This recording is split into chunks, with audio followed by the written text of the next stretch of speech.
Hello, everyone. This is Samit from TalksOnGround. Good afternoon.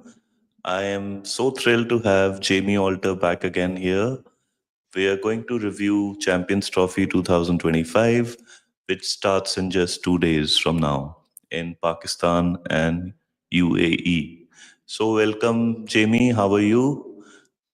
Good, Excited good. for the Champions Af- Trophy after a long time? After a long time, 8 years. Good to be back. Always good to talk cricket with you. And yeah, I'm also flying off tomorrow night to Dubai. So looking forward to it. Yeah. Awesome. So I'll just show the schedule. So basically, I know this tournament disappeared for a long time. Do you think it was something that really excited you, given its format, or what do you think? No, it's let's face it, it's sort of sandwiched between an already packed calendar, right? Your viewers might know. If not, I'll just briefly update them. Since 2020, since COVID hit, we've already had six ICC events across formats, right? We've had T20 World Cups, we've had an ODI World Cup, and we've had two World Test Championship formats. Now, against the Right. backdrop of players and former players, current players, certain high ranking board members all expressing doubt and concern over player fatigue. We have IPL, BBL, CPL. I think 2 years ago, three T20 leagues popped up in the span of 6, 8 months. Against all of that, you could validly argue, Samit, that did we need a Champions Trophy as the seventh ICC tournament? Next year, we have a T20 World Cup again, and then in 2027, we have another one day World Cup. So there are valid concerns about fatigue. I personally am very keen to see how the players respond to this Champions Trophy and how the fans meaning because Pakistan is the host and barring India who are based in Dubai, all matches will be there in Pakistan. And having watched a little bit of the recent Tri series that went on, there were not anywhere near packed crowds in Pakistan watching the Pakistan team. So how will the Pakistan public watch, Afghanistan versus Australia? Will we get to see packed stadiums there? So I wouldn't say I'm a naysayer or I'm too overly pessimistic, but I think all of us have valid concerns about a whether this trophy was needed and what it's going to do for the overall one day game. I think we discussed this in one of our past shows. To me personally, as compared to test, which is the ultimate, and then the popcorn entertainment nature of T20s, I find ODIs extremely tough to get through. Recently I was covering England versus India in Nagpur, and as the 15 over drinks break rolled around, I turned over to my colleague and said, "Oh, kitna time baki hai?" He said, "Bhai, 35 over baki hai." I was like, "Wow, we have to get through 35 overs of one innings." So as fun as a really engaging one day can be, I just feel that they all often follow the same pattern of the last few years. And there's a reason why the Champions Trophy was discarded for 8 years. So, and I know the ICC has said they plan to have one in 2031, but I don't know where the one day game or what health summit the one day game will be in 2031. I think this might help. There's a good amount of prize money here for the winners. Though after IPL, I don't know how much this money is. But for a team like New Zealand or even Pakistan, this is a Correct. lot of money, I guess. Absolutely, and I think of course, while all the eight teams that are there would really want to win it. I mean, let's look at the Indian team. It's been 12 years. 2013 Summit was the last time any Indian team won an ICC one day event, right? When Dhoni's team beat England in 2013. Pakistan, Right. for many more reasons, would love to have not just that prize money, and that's, by the way, that's very good prize money for anyone outside of the BCCI. So teams like you mentioned, New Zealand, Australia. This is probably some of the weakest Australian team I've seen sent to any global event because they're down five players. But again, even with their best team, the best team around, this team has not won the Champions Trophy since 2009. Since COVID came, Australia have won every single ICC event. In 21, they won the T20 World Cup. In 23, they beat us twice to win the WTC and the One Day World Cup. But what's the one trophy that even the great Ricky Ponting's team haven't won since 2009? Is the Champions Trophy. So every single team would want to get their hands on that for the prize money, as you rightfully brought up. But more than that, just to show that we actually value ODI cricket in these days of T20 cricket. Right. So there is one key difference between this one and the others, and that is the schedule. So it's not like you're going to have too many games. So any team which hits the ground running and is in form wins a couple of games, gets in form. I think can just bulldoze everyone else. Uh, if I'm not mistaken, the last one was in 2017, which Yep. Pakistan ended up winning Yes, against India, right? that's right. Right. I think Mohammad Amir was on fire or whatever. Um, Amazing. Yeah. right. So now let's evaluate some of the teams. Who do you think is like really your favorite right now, given what has happened in the last 6 months, 1 year, Had- 2 year? No, exactly. Had Australia not lost five players, and for the benefit of your audience, they are arguably five of the top seven players in that Australian team. You have the captain Pat Cummins, who literally whatever Pat Cummins touches these days turns into gold. This man Right. turned around the one-day team. He won them the one-day World Cup. He helped them win the WTC.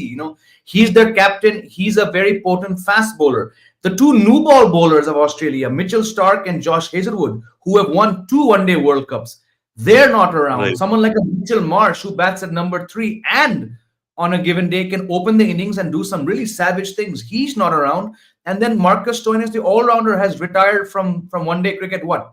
Like 2 weeks before the Blooming Champions Trophy. Had Australia Right. had all these players, I would have said they're favorites. But I'm going to stick to what I've been saying for the last year or so. India are a very, very good team to win this Champions Trophy. And now with Australia losing arguably half their side, I think India ka rasta thoda saaf ho chuka hai. And I'm genuinely optimistic about India's chances for several reasons. And I'll say it briefly.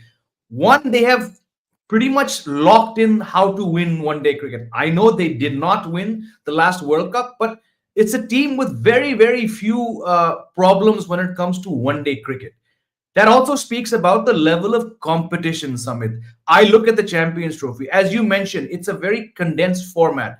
It's not like a one day format where you have 10, 12, sometimes 14 teams. There are only 8 teams, and you're not playing a match in Nagpur or Pune and then flying the next day to Dharamshala and then to Ahmedabad and then down to like Vizag or Cochin or somewhere. India are sitting in Dubai for 2 weeks, and they're literally playing all their three games at the same venue, right? So there's no travel. They'll be so embedded in Dubai in the system. And then, as you mentioned, you win two matches and you're virtually, I mean, you're pretty much assured of getting a spot in the semifinals. अब India के दूसरे वाले teams कौन है? Bangladesh, with all due respect, Bangladesh fans, they don't have any ICC ODI record to speak of. मुझे लगता नहीं है कि Right. Bangladesh is going to be able to win two matches to get to the semifinals. You have Right. Pakistan. Pakistan, as well as I do, Samit, you never know which Pakistan team is going to show up. But I'm looking at the fact that Pakistan recently, literally 2 days ago, they failed to win a tri-series in Karachi where they're playing most of their games. So their recent form is nothing great to speak of. Then they're playing India in the mother of all matches on the 23rd in Dubai. Common assumption seems to be that Dubai में Pakistan का record बहुत अच्छा है. It took me 15 seconds to actually look at their stats. In 22 ODIs in Dubai, the Pakistan team has only won 8. That summit is a terrible one-day record. India have played 6 there and they've won 5. Right. So I'm looking at ground record. I'm looking at current form. India should extend their hold over Pakistan like they've been doing for 35 years at ICC events. New Zealand is the team which traditionally has been one of the tougher ones for India at ICC events. They've been sitting in Pakistan for the last 2 weeks. They've won all their matches in the Tri Series. They beat Pakistan in Karachi, where tomorrow, or sorry, the day after, they're actually starting their campaign. So looking at Group A, by process of elimination, and again, sorry, Bangladesh fans, I have to knock off Bangladesh. And I just don't see Pakistan knocking over New Zealand and India. So by default, from Group A, New Zealand and India go forward. In Group B on paper, Summit, Group B was supposed to be the tougher group. But looking at how Right. terrible England have become as a one-day team. They just lost 7 of 8 matches in India since they limped out of the last one-day World Cup.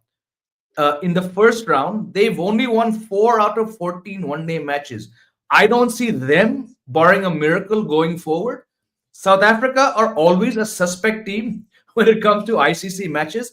They're down three first-choice bowlers, and recently in that same Pakistan Tri Series, where I've already referenced 2 matches, South Africa failed to defend totals of 304 and 352. If you cannot defend 352 against Pakistan on flat tracks, I don't see them making it into the final four. So by process of elimination, as depleted, as downright awful as Australia look, this Australian team, just because it's in their DNA, ये लोग अगर 2 matches जीत गए तो लो जी ये भी पहुंच गए. And then the fourth team in that group B is Afghanistan, a team which I don't think anyone should call minnows or dark horses. They came this close to making the semi-finals of the One-Day World Cup, and they reached the semi-finals of the T20 World Cup. So for me, Afghanistan are surefire semi-finalists.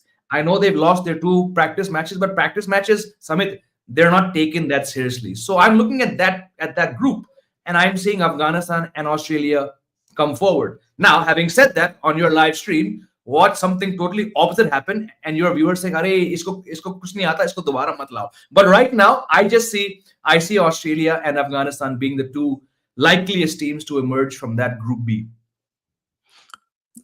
So basically, if Australia is number one and India is number one, so it means India is playing Afghanistan. In Could be Dubai, one yes, semi-final, and correct. then Australia will play New Zealand. Most likely, that's how I see it panning out. Yes. I have a sneaky feeling that Afghanistan comes up against India. India could struggle with their spinners against their spinners. I mean, Quicks, okay, fine. I mean, they are good on their day, but I think they have some very nice spinners. They recently were able to score some big runs in test matches, so their batting is not bad. So I will put Afghanistan as a dark horse, perhaps. For the final, Uh, yes, for the final. But again, they know Pakistan very well. They've played white ball cricket in Pakistan. A lot of Afghanistan players used to play club cricket there. A lot of them still play the PSL. And then you come to Dubai, Sharjah, Abu Dhabi. It's all the same. UAE is or used to be Afghanistan's home ground, and literally 5 months ago they beat South Africa in the UAE. So I'm looking at that team. Okay, the middle order is weak. Most of the runs come from the top three. But with the spinners, like you mentioned, with the fast bowlers, this to my mind is definitely a team that should walk into the semifinals. If they get to the semifinals, then yes, I would use the term dark horses for them to make the final. But I think we should give them more respect and say they are actually looking like a very good chance to walk into the final four. okay. And do you think they will? I read the newspaper today, and there was this Lal Chand Rajput has made some statements about the conditions in Dubai, and he has criticized India picking five spinners or all rounders, including spinners. And he was of the view that you can't have five spinners because the winter is still on in Dubai, and the wickets might not have that much for spinners, and couple of times it can have something for the Pacers. So, do you think that can impact India? Absolutely. This is something that I've been saying now for about 10, 12 days. India did not need to add Varun Chakrabarti as the fifth spinner. This is nothing to do with Varun Chakrabarti, the spinner, and what he brings. My argument for the last Right. 10, 12 days has been you do not need five spinners. What you do need is another seam bowling option. Now, whether you want to drop a Washington Sundar or you want to drop a Right. Kuldeep Yadav because you feel that Varun Chakrabarti, who's coming off a tremendous time in T20 cricket, deserves a chance, I'm okay with that. But my problem is the name could be Varun Chakravarti, the name could be Kuldeep, the name could be any spinner. You do not need five spinners for the same reasons that Mr. Lalchand Rajput has outlined. What you do need is another fast bowler. Let's not forget, there's no Jasprit Bumrah. He's the one of the, if not the greatest new ball bowler across formats India have. You don't have him. You've not played Arshdeep Singh for more than one ODI in 8 months. He could be rusty. Harshit Rana is only 3 matches old. Mohammad Shami is a vault of experience, but his injury rate is alarming. He could go down with a niggle at any time. So I would have much Right. rather the team went for either a Mohammad Siraj, who's an out and out fast bowler, and again for your audience, India's most successful one-day bowler in the last 3 years is actually in terms of wickets Mohammad Siraj. So I would have either gone for an out and out fast bowler in Siraj, or I would have gone for a seam bowling all-rounder. But to me, adding in a fifth, or let's say replacing Bumrah with a fifth spinner, not required at all. Mm. So, what about Kuldeep Yadav? I thought his record is great in the last few years in ODIs. I saw some stat somewhere that he's like the top five wicket takers. So, why? Yeah, I mean, I agree. Why pick Chakravarti at all?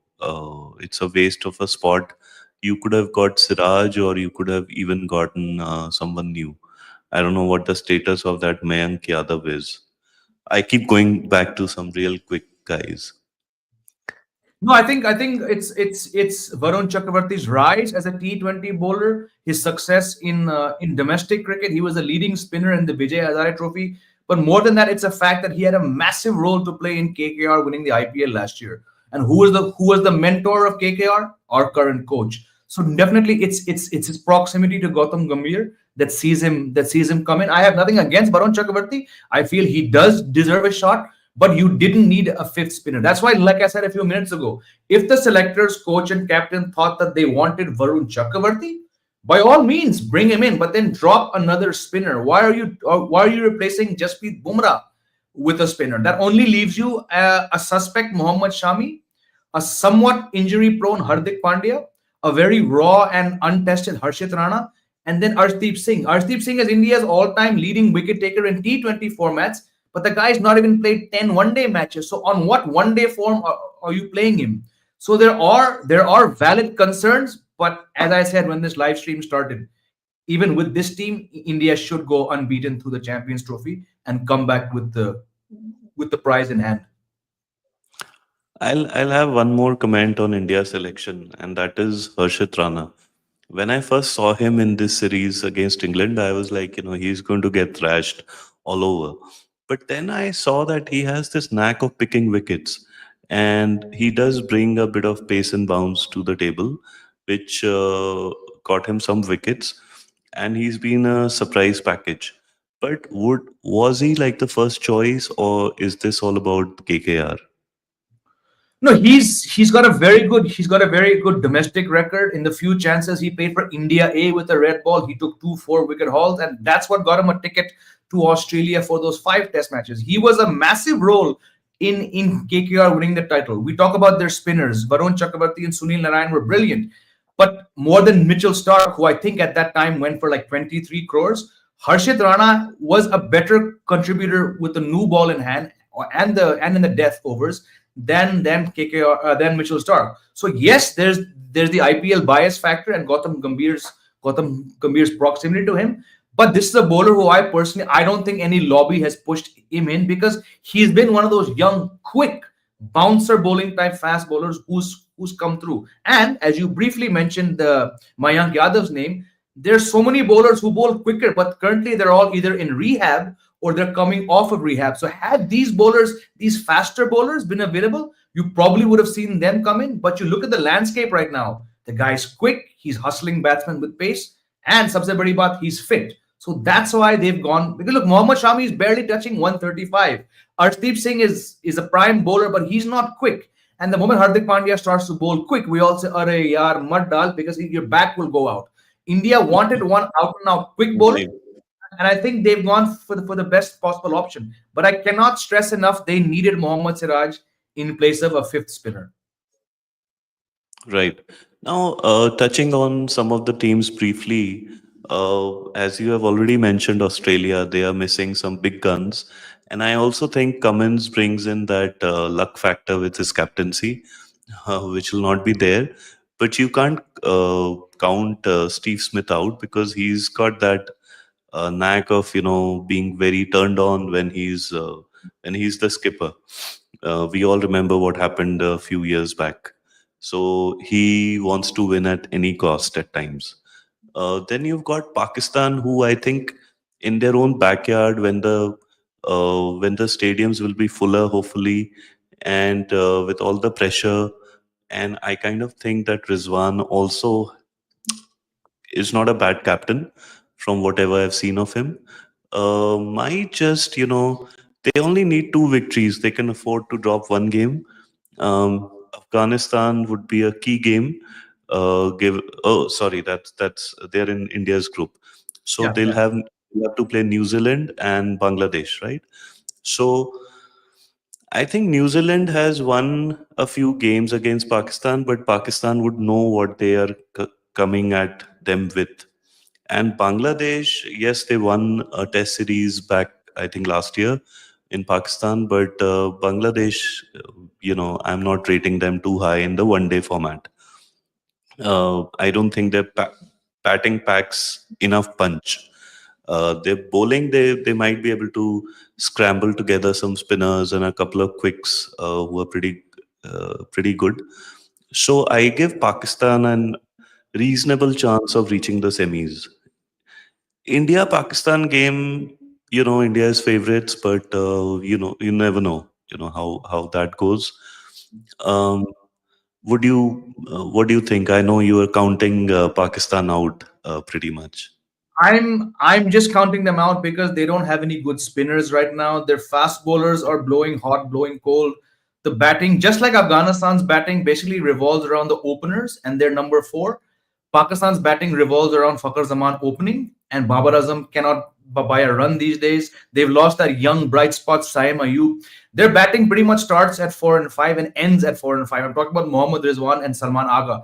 But the fact that Pakistan lost in the last 6 days, they've lost twice to New Zealand at home. I just don't see them beating New Zealand again. And I don't see them beating India, which means Pakistan's only win ends up being against Bangladesh. And you win one match, you're not going forward. So New Zealand and India for me from Group A. Right. From Group B, we've already touched upon Australia. South Africa, I think, their batting has that X factor. And I guess if they bat first uh, and rack up a big one, I mean, you just need a couple of wickets in the middle and, some pressure to build, some things to go their way, which they never go their way, must be said. But Yeah. supposing that happens, they also have a bit of a chance. I really like this format because of the the fact that you can't recover one loss and you're gone. This puts all the pressure on the team management to pick the right 11. Uh, Hope Gautam Gambhir is listening, and uh, even Steve Smith, he can make some stupid calls as well. So. It'll be very interesting to see as to what combination India goes with and what kind of pitch is there, because I think there was a T10 or something going on for a while T20. in Dubai. Yeah, but we don't know what kind of pitches will be there. The Exactly. weather will be, I think, reasonably hot, but not like summer hot. So, uh, from whatever I know of Dubai, because the boundaries are larger, so the spinners do come into play a Mhm. little bit more because of people can't clear those boundaries and the pitch is a little sluggish at times. Absolutely. And um, again, like Lalchand Rajput said, the common assumption that, as far as I've seen, that many of the Indian fans are making is they seem to be hung up on that one, the only ICC World Cup match, be it T20 or one day, that India has ever lost to Pakistan. That came in Dubai in, I think, September of 2021, right? But the common right. thing is एक खौफ सा हो गया है कि वो दोबारा होने वाला है.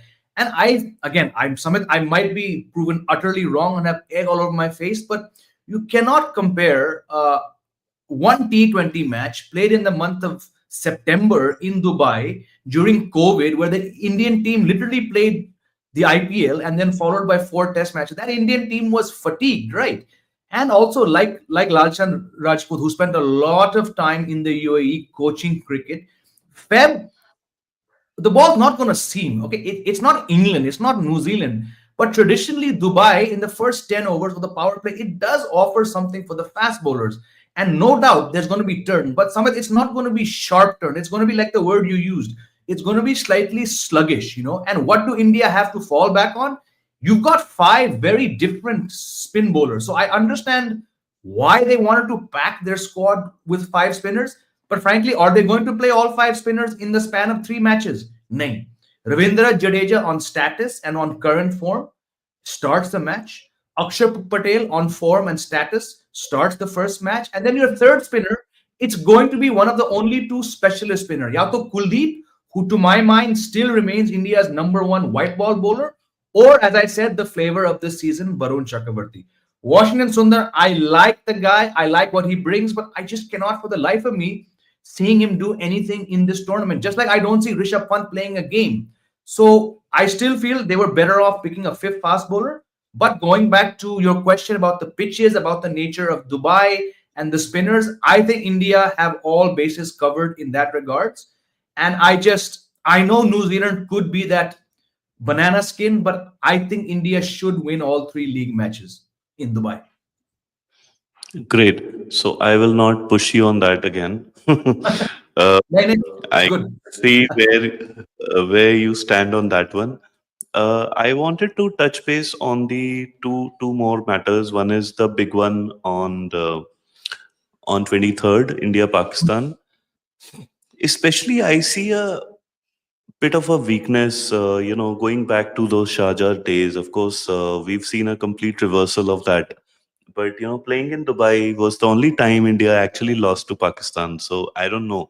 There's something about UAE and India Pakistan.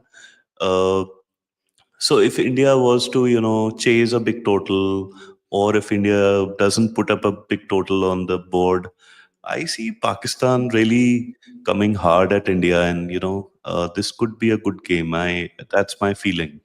No logic, but India will need to win that, because if India wins that India Pakistan game, I think they will win at least one of the other two and qualify.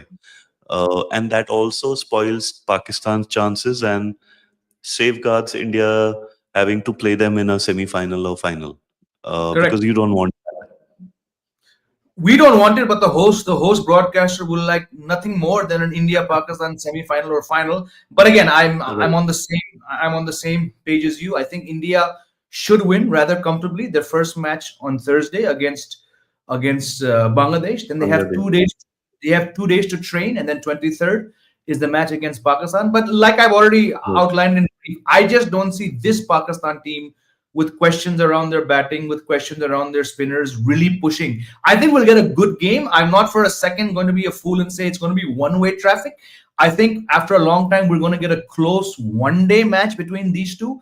I think the last close match was that MCG game in 2022, which went down to the wire. Barring that, I Right. mean, most of their last one-day matches have been rather one-sided games. Of course, we know that India got smashed in that 2007 Champions Trophy final, but that was 8 years ago. In the Asia Cups and in the World Cups that they've played since then, I think they've all been fairly one-sided matches. So I personally would not want to see a one-sided match. I would want to see India win and win well, but I would like a contest because it is the greatest, historically the greatest matchup in cricket is India Pakistan. So, but I just don't see Pakistan getting it all together, especially their current one-day form. They're in bad shape.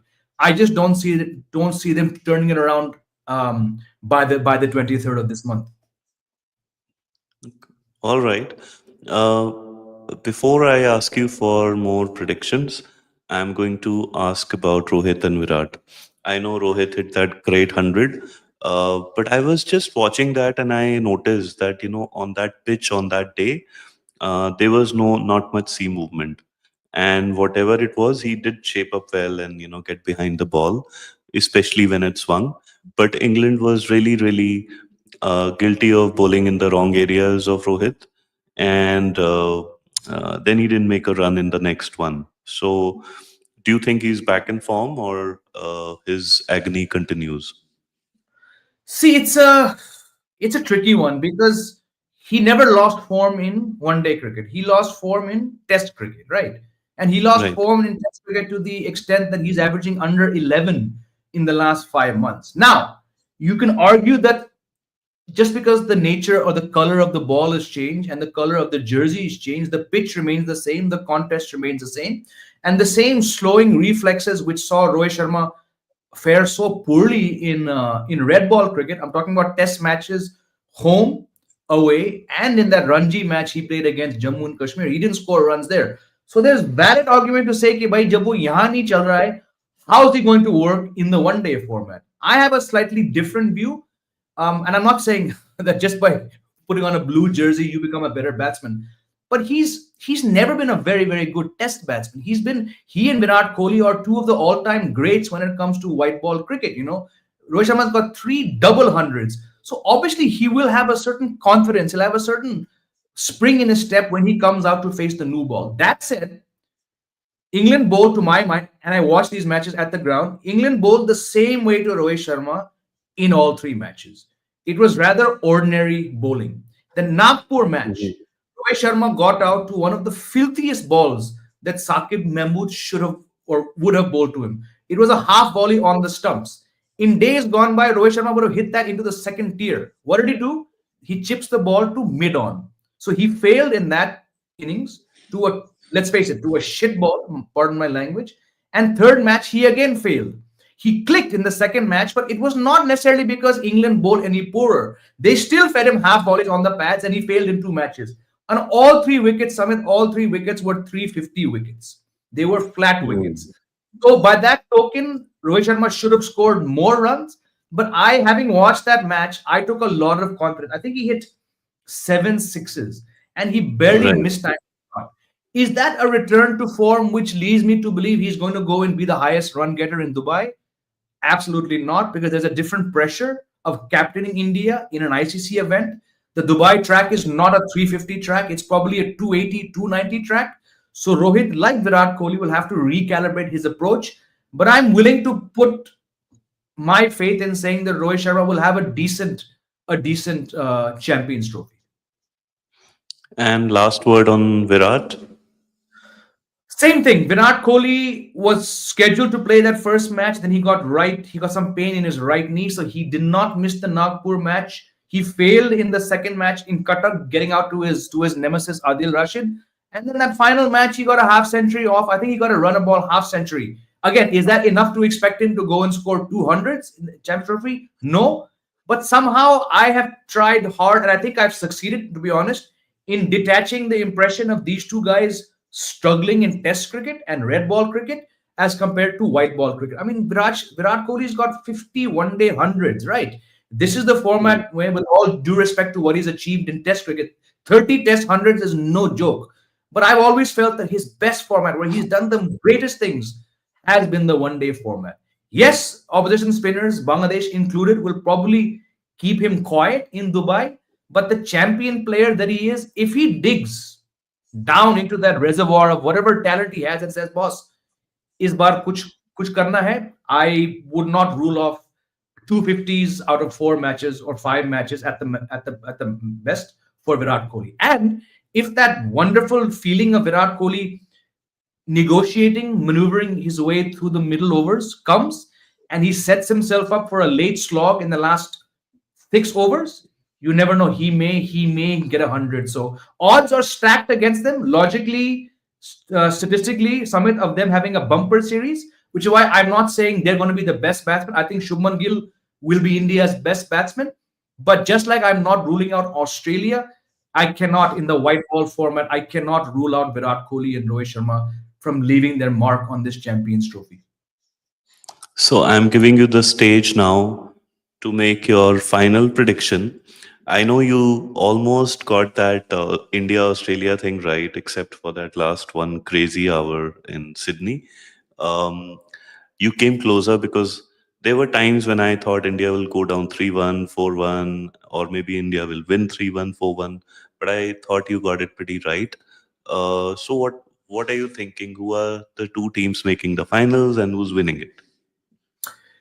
as I said, I have to mention what I've been predicting over the last roughly 1 year. And this was, of course, with the knowledge that Australia would send their best team. So I'm going to stick to that. I would assume if Australia had their best team, it was hands down Summit going to be an Australia-India final, with India finding the necessary spark to overcome the pain of November 19th, 2023. This time around, looking at Australia's weakness, I don't think they have it in them to go all the way to the final. So on your channel right now in a live stream, I am calling an India New Zealand final and India to win the final if that happens. All right. So here this is. I'm going to show it, and let's see if that happens. Does it work? I've seen it work. It's not working. Uh, all right. So it's going to be a New Zealand India final with India winning it, and that'll be sweet revenge for the 3-0 shellacking we got. Though I don't like mixing formats, but great insight, Jamie. And this will be an interesting tournament, especially at least there's one aspect where, the fact is there's not much one day cricket.